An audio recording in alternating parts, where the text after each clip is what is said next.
We are making assorted meat tomato stew. Welcome back to Yoyondaki's kitchen. Thank you for joining me today. And to cook the meat, we have 2 scotch bonnet peppers, some thyme, and some bay leaves. And we're adding garlic powder. Next will be salt to taste. And we'll be cooking with some rosemary as well. Make sure you add any seasonings, herbs or spice of your choice. So I added black pepper, some bouillon cube. Next will be parsley leaves. I love parsley. And after that, I added some rosemary garlic. Like I said before, add your seasoning of choice. Now we are ready to cook. I'm adding 2 cups of water and I'm using pressure pot to cut the cooking time. You can see what I'm doing here, mixing them thoroughly before I cover the pot. Let me know where you're watching me from and thank you for watching. To get our tomato sauce ready, we have some scotch bonnet pepper, some bell pepper and fresh tomatoes. We have given it a thorough wash and I'm cutting into small sizes for easy blend. And to fry our tomato, we are using vegetable oil. Feel free to use any oil of choice. And guys, before you add your tomato paste into the pan, make sure your onions is well sauteed.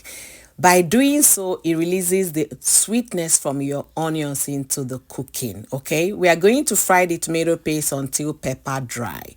Guys, this is what we got. So we're now adding our tomatoes into the fresh tomato. We cooked the fresh tomato until the water is out of it. That cooking it dry, so it will cut the frying time for us.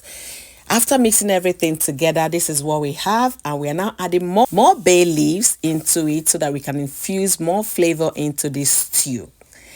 Look at what we have, guys. It's beginning to steam nicely and dry nicely, and the oil is beginning to float on top. That is when you know that your tomato is dry.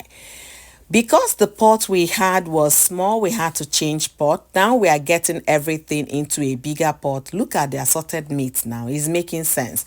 And I did boil some cow tongue and beef as well. That's what I added last. So we're now going to mix everything thoroughly to combine. Okay, it's beginning to look good, right? We're now going to add the remaining tomatoes back and then stir and allow to cook for at least 7 minutes. Guys, after 7 minutes, this is what we have. It's very spicy, very flavorful, just like Mama put in Lagos. I tell you, I totally enjoy this recipe. Let me know where you're watching me from and don't forget to like and follow.